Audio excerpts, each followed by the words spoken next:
Allahu Akbar, Allahu Akbar, Allahu Akbar, Allahu Akbar, Allahu Akbar, Allahu Akbar, Allahu Akbar kabira, walhamdulillahi katsira, wa subhanallahi bukratan wa asila.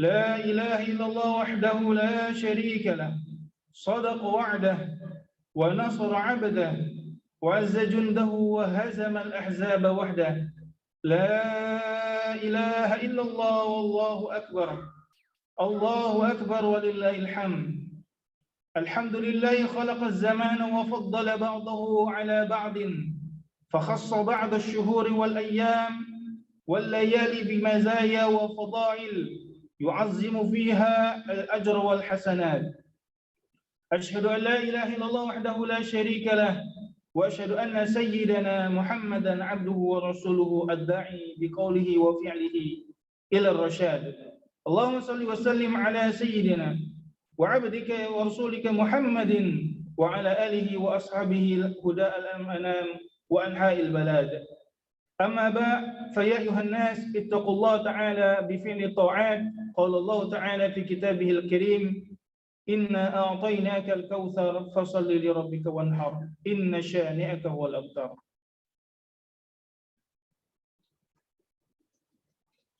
Hadirin jamaah salat Idul Adha yang dirahmati Allah Subhanahu wa taala. Alhamdulillah di pagi yang berkah ini di 10 Zulhijjah 1443 Hijriah kita patut bersyukur kepada Allah Subhanahu wa taala seraya mengucapkan alhamdulillahirabbil alamin. Betapa banyak nikmat Allah yang diberikan kepada kita. Betapa banyaknya karunia Allah Subhanahu wa taala yang diberikan kepada kita semua, baik disadari maupun tidak. Baik bahkan kita belum bersyukur kepada Allah Subhanahu wa taala nikmat yang kemarin sudah kita laksanakan. Belum kita secara maksimal berterima kasih kepada Allah Subhanahu wa taala. Namun pada nyatanya Allah sudah memberikan nikmat-nikmat yang lain. Di antara nikmat yang paling indah adalah nikmat kepada Allah Subhanahu wa taala. Nikmat yang tiada taraknya, tiada ganti, tiada dapat ditukar dengan apapun di dunia ini. Yang mudah-mudahan marilah kita semua menjaga daripada keimanan yang Allah titipkan kepada kita. Salat bertahiyatan salam adalah kita curahkan kepada baginda Rasulullah sallallahu alaihi wasallam dengan senantiasa mengucapkan Allahumma shalli ala sayyidina Muhammad. Yang mudah-mudahan hadirnya kita di sini dalam rangka mengikuti dan senantiasa melakukan perintah-perintah Allah Subhanahu wa taala dan Rasul-Nya. Khatib juga berwasiat kepada diri khatib dan tentu kepada jamaah sekalian, marilah kita senantiasa di bulan yang dimuliakan Allah Subhanahu wa taala ini yaitu Zulhijjah, kita senantiasa meningkatkan ketaatan, meningkatkan ketakwaan, yaitu dengan senantiasa berzikir kepada Allah Subhanahu wa taala, menunaikan perintah-perintah Allah dan menjauhi daripada larangannya. Jamaah Idul Adha yang dirahmati Allah Subhanahu wa taala, Allahu Akbar walillahil hamd.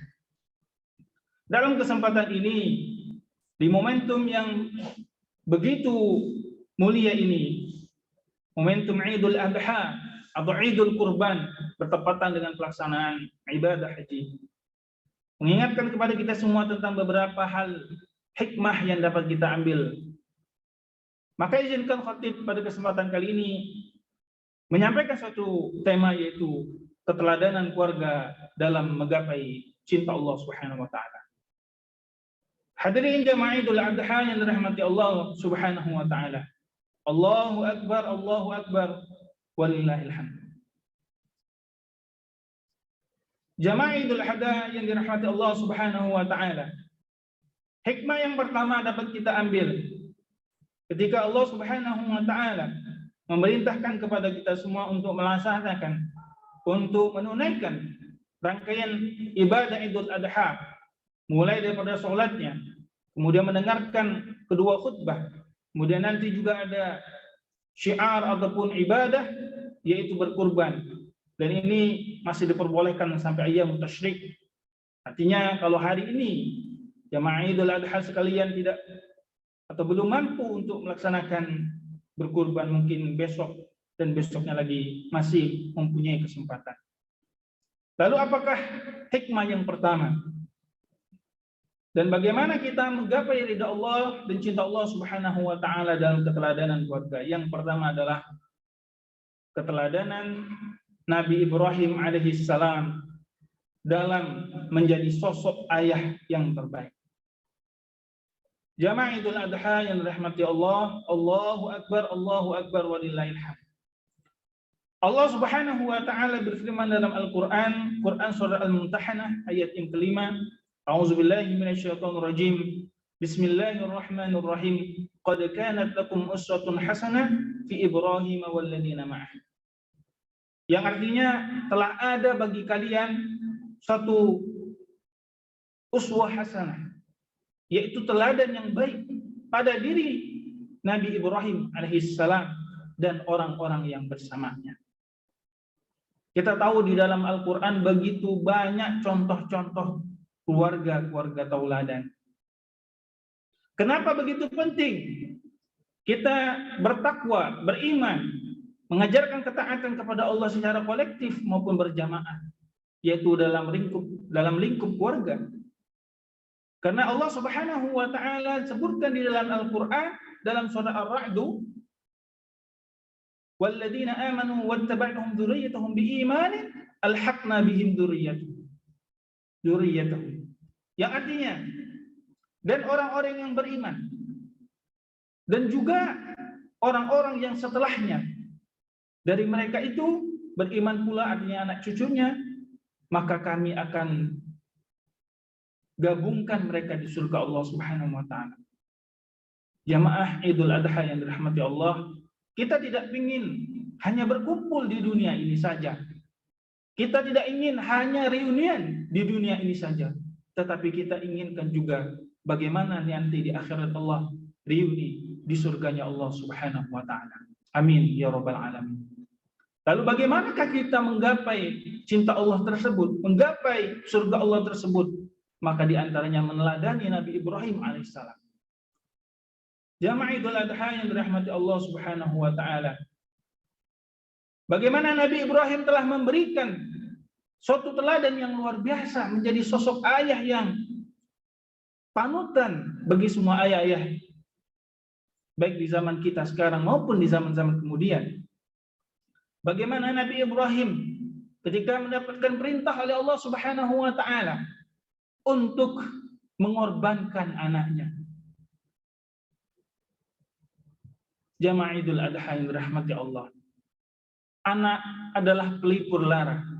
Anak adalah pelita hati, belahan jiwa. Anak merupakan sesuatu hal yang paling dicintai oleh orang, oleh manusia, oleh seorang ayah dalam kehidupannya. Bahkan di dalam Al-Quran sendiri, seorang anak yang kemudian melakukan kedurhakaan kepada Allah Subhanahu wa taala, tetapi seorang ayah tetap saja adalah ayah bagi anak-anaknya. Ketika Nabi Nuh mengatakan kepada anaknya, "Ya bunayya irkab ma'ana." Wahai anakku, mari ikut bersama kami. Mari ikut dalam safinah ini, dalam bahtera ini, sehingga Allah menyelamatkan. Begitulah cinta ayah yang diungkapkan oleh Allah Subhanahu wa taala dalam Al-Qur'an. Begitu mulia, begitu cintanya orang-orang, yaitu para ayah di dalam Al-Qur'anul Karim. Ada Nabi Ibrahim, Nabi Ismail, dan nabi-nabi yang lain merupakan contoh suri tauladan. Ada Luqmanul Hakim, Namun di dalam kesempatan ini Nabi Ibrahim harus melakukan sesuatu yang amat berat dalam hidupnya. Sesuatu yang tidaklah mudah. Sesuatu yang tidak merupakan, kalau kita sebagai seorang manusia biasa tentu hal itu tidaklah bisa kita lakukan. Tapi mau tidak mau, suka tidak suka, ini merupakan perintah Allah Subhanahu wa taala yang harus dilaksanakan. Maka Nabi Ibrahim alaihissalam tidaklah menjadi sosok ayah yang arogan, ayah yang menjadi penguasa, otoriter, kemudian mengatakan, ayo anakku, aku dapat perintah seperti ini dan itu, harus dilaksanakan, kamu harus nurut. Tidak. Namun Nabi Ibrahim alaihissalam mengatakan kepada anaknya, yaitu Nabi Ismail, ketika beliau menyebutkan, ya bunayya inni ara fil manami anni asbahuk fanzur madza tara. Duhai anakku tersayang, aku melihat pada mimpiku aku menyembelihmu. Maka apa yang engkau pandangkan atau apa pendapatmu wahai anak? Lihat jamaah hadirin, para jamaah Idul Adha yang dirahmati Allah. Walaupun perintah Allah Subhanahu wa taala, tapi disampaikan dengan begitu lugas dan santunnya kepada anak-anaknya. Dan inilah yang melahirkan ketaatan berikutnya yang nanti kita akan ambil hikmahnya. Jamaah Idul Adha yang dirahmati Allah Subhanahu wa taala. Berkurban itu kemudian kita mendapatkan pesannya dari bagaimana Allah Subhanahu wa taala menggantikan yang tadinya posisi Nabi Ismail yang menjadi korban, Allah gantikan dengan kambing. Allah gantikan dengan kurban hewan. Yang kemudian di syariat Nabi kita Nabi Muhammad Sallallahu Alaihi Wasallam kita laksanakan. Itu artinya bagaimana ketaatan seorang ayah akan berdampak kepada ketaatan anak-anaknya. Ketaatan seorang ayah akan mendatangkan rahmat serta kasih sayang Allah dan cintanya Allah Subhanahu wa taala.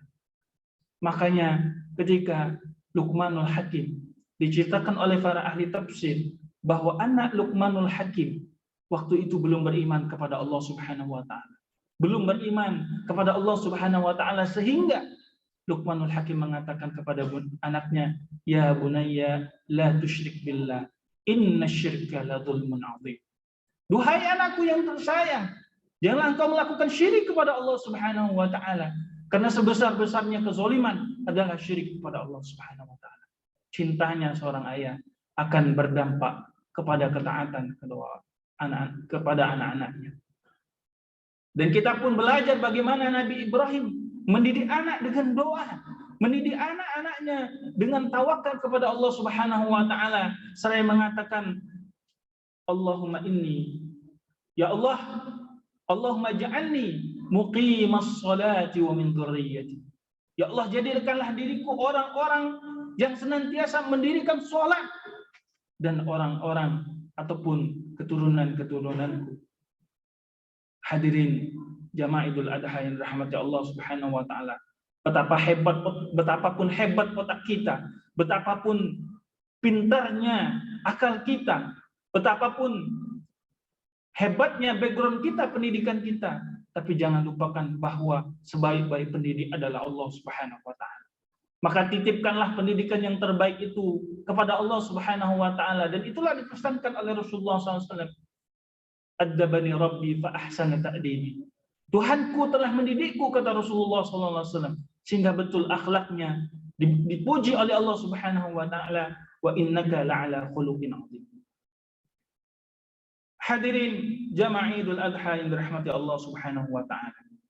Adapun hikmah yang kedua dan yang ketiga adalah Allah Subhanahu wa taala memerintahkan kepada Nabi Ibrahim alaihissalam untuk menyembelih anaknya, yaitu Nabi Ismail. Nabi Ismail pun 11-12 dengan ayahnya. Ketika diperintahkan Allah Subhanahu wa taala, apa jawaban Nabi Ismail? Qala ya abati, duhai ayahku, if'al ma tu'mar, laksanakan apa yang diperintahkan Allah kepadamu. Satajudini insyaallah, maka engkau akan dapatkan diriku insyaallah dengan izin Allah Subhanahu wa taala minas sabirin, termasuk orang-orang yang sabar. Hadirin jamaah Idul Adha yang dirahmati Allah Subhanahu wa taala. Kenikmatan yang paling mulia, kenikmatan yang paling terindah saat orang tua melihat anaknya suka beribadah kepada Allah Subhanahu wa taala. Kenikmatan yang paling terindah ketika seorang ayah melihat anaknya rajin beribadah kepada Allah Subhanahu wa taala. Sebab nanti ketika orang tua telah meninggal, ketika kita sudah meninggal dunia, maka anak-anaklah yang akan meneruskan ibadah kita kepada Allah. Dia akan senantiasa berdoa kepada Allah, Rabbighfirli wa liwalidayya, Rabbighfirli wa liwalidayya, Rabbighfirli wa liwalidayya. Ya Allah, ampuni dosaku dan kedua orang tuaku. Disebutkan dalam hadis yang sahih bahwa di dalam alam kubur, kemudian seorang jenazah mengatakan, wa innar rajula la turfa darajatuhu yaumal qiyamah. Sesungguhnya seseorang itu diangkat derajatnya oleh Allah Subhanahu wa taala, lalu dia bertanya, anna hada ya Rabb? Ya Rabb, amalku tidak akan sebesar ini. Ibadahku tidaklah sebesar ini dengan pahala dan ganjaran yang Kau berikan kepadaku ini ya Allah. Dari mana ini asalnya ya Allah? Kemudian Allah menjawab, bistighfari waladik. Karena doa daripada anak-anak. Karena doa daripada anak keturunanmu. Hadirin jamaah Idul Adha yang dirahmati Allah. Investasi yang paling luar biasa yang harus kita lakukan dunia ini adalah bagaimana mendidik anak-anak ini menjadi anak yang saleh. Salatun. 3 hal. Idza mata ibnu adam in qata'a amaluhu illa bi salatin. Semua akan terputus kecuali 3 hal. Di antaranya adalah awwaladin shalihin yatanamu. Kecuali anak-anak yang saleh mendoakan orang tuanya. Mungkin di alam kubur sana banyak orang tua yang menjerit, ya Allah, anqiduni, selamatkan aku ya Allah min azabil qabr, dari azab kuburmu ya Allah. Tapi bila mana anak-anaknya ini tidak mau berdoa kepada Allah Subhanahu wa taala, enggan mendoakan orang tuanya, tidak peduli dengan kondisi orang tuanya di alam kubur sana, lupa terhadap jasa-jasa orang tuanya. Betapa sedihnya kita ketika kita kondisinya seperti itu. Maka itu sebabnya, mari kita bekerja keras, mati-matian. Kita didik anak-anak kita didik anak turunan kita untuk menjadi orang-orang yang saleh-salehan. Menjadi orang-orang yang berguna bagi bangsa, negara, dan umat ini. Mudah-mudahan kelak di yaumul kiamat, kita termasuk golongan dan orang-orang yang disebutkan oleh Nabi SAW. Bahwa ada orang nanti di hari kiamat, amalannya lah tidak besar, amalannya lah tidak banyak, tapi surganya para nabi diberikan Allah Subhanahu wa taala surga yang paling terbaik kepada orang tua tersebut. Kemudian orang tersebut mengatakan, ya Rabb, kenapa ini ya Rabb? Sebab ada anak-anak ketika dimasukkan kepada surganya Allah Subhanahu wa taala, anak-anak tersebut tidak mau masuk surga Allah Subhanahu wa taala sampai orang tuanya masuk surga bersama mereka. Kemudian Allah bertanya, kenapa kalian tidak mau masuk surga? Sebelum mereka mengatakan, sebelum orang-orang tua kami masuk surga, ya Allah. Beginilah anak yang soleh, tak lupa jasa orang tua, tidak lupa akan bagaimana jerih payah orang tuanya. Ismail telah menunjukkan hal tersebut. Ismail telah menunjukkan ketaatan kepada Allah, ketaatan kepada orang tuanya, baktinya kepada orang tua. Seorang ulama mengatakan, adib ibnaka fa innaka mas'ulun anhu ma za'adabtahu. Didiklah anakmu dengan akhlak, karena sesungguhnya engkau akan dipertanyakan di hari kiamat tentang apa yang engkau telah ajari kepada anakmu. Wa ma za'alamta wa huwa mas'ulun, dan anakmu akan ditanya oleh Allah Subhanahu wa taala an birrika wa tawa'itu laka, dan anak-anakmu akan ditanya oleh Allah Subhanahu wa taala tentang baktinya kepada dirimu. Hadirin jamaah Idul Adha yang dirahmati Allah. Marilah kita ukir senyum kita di akhirat nantinya. Kita ukir bahagia kita nanti di akhirat nantinya dengan senantiasa kita siapkan itu semua. Mungkin banyak uang dikeluarkan untuk pendidikan anak-anak kita. Mungkin banyak dana yang dikeluarkan hanya untuk pendidikan, membaca Quran, mengetahui, belajar agama, bagaimana sholat jenazah. Betapa sedihnya ketika orang tua sedang meninggal dunia atau sudah meninggal dunia, tapi tak satu pun anaknya menyolatkan dirinya. Betapa sedihnya orang tua ketika dia meninggal dunia, tak satu pun anaknya datang untuk mendoakan dia. Semua berada jauh di hadapannya. Semuanya tidak ada yang peduli akan dirinya. Malahan tetangganya yang menyolatkan. Malahan orang lain yang menyolatkan. Kalaupun ada anak-anaknya tidak mau, ataupun mungkin tidak tahu bagaimana sholat jenazah, bagaimana mendoakan orang tuanya, kesedihan, yang paling kesedihan, kesusahan demi kesusahan, kegagalan demi kegagalan dalam mendidik anak yang luar biasa yang patut kita hindari. Adapun hikmah yang ketiga adalah bahwa Allah Subhanahu wa taala memberikan keteladanan, yaitu Siti Hajar, yaitu Sayyidah Hajar sebagai ibu yang mendidik penuh kasih. Hadirin jamaah Idul Adha yang dirahmati Allah Subhanahu wa taala. Siti Hajar ditinggalkan oleh Nabi Ibrahim alaihissalam bersama anaknya, yaitu Nabi Ismail, di suatu tempat yang tidak ada tumbuhannya, tidak ada air minumnya, tidak ada orang satupun. Tetapi kemudian Nabi Ibrahim berdoa kepada Allah Subhanahu wa taala, Rabbana inni askantu min dzurriyyati, ya Allah, aku tempatkan ini. Dengan begitu beratnya Nabi Ismail, Nabi Ibrahim alaihissalam, aku tempatkan istriku, anakku ini di suatu tempat di wadin ghairi dzar'in, ada tumbuhannya, inda baitikal muharram, di rumahmu yang mulia, dimuliakan Allah Subhanahu. Rabbana liyuqimus shalah, ya Allah, jadikan anak-anakku itu keturunan-keturunanku orang-orang yang mendirikan salat. Faj'al afidatan minan nasi tahwi ilaihim, ya Allah, jadikanlah mereka itu hati-hatinya orang-orang nanti kepada mereka, condong kepada mereka, warzuqhum minas tsamarat, dan berikanlah rezeki kepada mereka. Hadirin jamaah Idul Adha yang dirahmati Allah, Allahu Akbar, Allahu Akbar, walillahil hamd. Perjuangan Siti Hajar menjadi salah satu momentum yang kemudian kita laksanakan dalam ibadah haji, yaitu sa'i. Bolak-baliknya Siti Hajar, kesabaran yang luar biasa, kesabaran di atas kesabaran. Kemudian Siti Hajar ingin mencari air untuk anaknya, tapi Allah punya kehendak lain. Allah memancarkan air Zam-Zam, yaitu dari bekas injakannya atau kakinya Nabi Ismail alaihissalam. Hadirin jamaah Idul Adha yang dirahmati Allah. Keluarga yang soleh tidaklah akan bisa terwujud secara komplit, secara luar biasa jika tidak didukung oleh seorang ibu yang soleha. Seorang ibu yang luar biasa mendidik anaknya penuh kasih, penuh sabar. Bagaimana ditinggalkan oleh suami yang dalam keadaan tugas untuk berdakwah kepada Allah Subhanahu wa taala. Bagaimana seorang istri yang betul-betul husnuzon kepada Allah Subhanahu wa taala. Inilah istri-istri surga. Istri-istri calon ahli surga Allah Subhanahu wa taala. Maka para bapak-bapak sekalian, jika punya istri yang begitu sabarnya dalam mendidik anak, senantiasa sholat kepada Allah Subhanahu wa taala ketika dia dalam keadaan sholatnya diperintah oleh Allah Subhanahu wa taala, senantiasa taat kepada suaminya, maka bahagiakan dia, maka senangkanlah dia, karena mudah-mudahan dia termasuk istri-istri calon penghuni surganya Allah Subhanahu wa taala. Sebab di yaumul qiyamah nanti banyak para keluarga disebutkan Allah Subhanahu wa taala, yauma yafirul mar'u min akhi. Di hari itu di mana orang-orang lari daripada saudara-saudarinya. Wa ummihi wa abi. Seorang anak lari pada ayah dan ibunya. Wa sahibatihi wa bani, lari daripada istri dan juga anak-anaknya. Hadirin jamaah Idul Adha yang dirahmati Allah.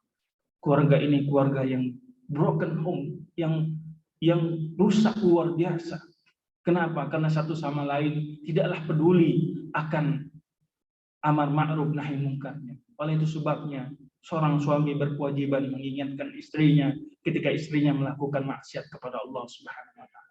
Begitu pula seorang suami ketika dia melakukan kesalahan kepada Allah Subhanahu wa taala, maka istri yang mengingatkan. Mudah-mudahan jika ada sepasang suami istri yang saling mengingatkan karena Allah, yang saling bertemu karena Allah Subhanahu wa taala, berpisah pun karena Allah Subhanahu wa taala, termasuk dari 7 golongan yang akan dilindungi oleh Allah Subhanahu wa taala. Sab'atun yudhilluhumullahu fi dhilli yauma dhilla illa dhilluh. Yaitu 7 golongan, di antaranya adalah rajulani, 2 orang yang saling mencintai karena Allah, bertemu karena Allah dan berpisah karena Allah. Begitu pula suami dan istri, bila mana saling mencintai karena Allah Subhanahu wa taala, mudah-mudahan nanti di hari kiamat mereka akan dinaungi oleh Allah Subhanahu wa taala, dan kita berdoa mudah-mudahan Allah masukkan kita ke dalam golongan tersebut. Amin ya rabbal alamin. Sebelumnya kita akan tutup dengan satu pesan Nabi SAW. Ketika Nabi sebelum meninggal dunia, sebelum Nabi SAW wafat, Nabi SAW pernah berpesan dalam haji wada', haji yang terakhir yang Nabi lakukan di masa beliau. Beliau mengatakan, yang artinya dalam bahasa Indonesia, wahai sekalian manusia, perhatikanlah kata-kataku ini. Saya tidak tahu, kata Nabi SAW, kalau sesudah tahun ini dalam keadaan seperti ini, tidak lagi saya akan bertemu dengan kalian semua. Saudara-saudara sekalian, bahwasanya darah kamu, harta-harta kamu, sekalian adalah suci bagi kalian semua. Seperti hari ini dan bulan ini yang suci, sampai datangnya masa kamu sekalian akan menghadap Allah Subhanahu wa taala. Dan pasti kamu akan menghadap Allah Subhanahu wa taala. Pada saat itu kamu diminta pertanggungjawaban oleh Allah Subhanahu wa taala atas segala perbuatanmu. Ya Allah, saya sudah sampaikan. Barang siapa yang telah diserahi suatu amanah, maka tunaikanlah amanah tersebut kepada yang berhak menerimanya. Bahwasanya riba itu sudah tidak berlaku lagi, tetapi kamu berhak menerima kembali modalmu. Jangan kamu berbuat zalim, merugikan orang lain, dan jangan pula kamu teraniaya atau dirugikan. Allah telah menentukan bahwa tidak boleh lagi ada riba, dan bahwa riba Ibn Abbas dan Ibn Abdul Muttalib semuanya telah tidak berlaku lagi. Begitu banyak pesan Rasulullah SAW yang pada dasarnya semuanya marilah kita mengikuti sunnah-sunnah beliau, dan kita termasuk orang-orang yang senantiasa disebutkan oleh Allah Subhanahu wa taala, qul in kuntum tuhibbunallaha fattabi'uni yuhibbukumullah yaghfir lakum dzunubakum wa yaghfiru lakum dzunubakum wallahu ghafurur rahim. Katakanlah, jika kamu benar-benar mencintai Allah Subhanahu wa taala, maka ikutilah aku, kata Nabi SAW, niscaya Allah akan mengasihi dan mengampuni dosa-dosaku. Allah Subhanahu wa taala Maha Mengampun lagi Maha Penyayang. Mudah-mudahan kita dapat menjalankan apa yang tadi disampaikan, dan kita semua dapat senantiasa bisa diberikan rezeki oleh Allah, dapat berkurban di Idul Adha kali ini, dan Allah Subhanahu wa taala menerima kurban kita, menerima doa-doa kita, menerima ibadah kita, dan kita semua dijadikan orang-orang yang bertakwa. Amin. Amin ya rabbal alamin. Barakallahu wa fiikum wa nafa'ani wa iyyakum fi min hadhihi wa dzikril hakim. Taqabbal minni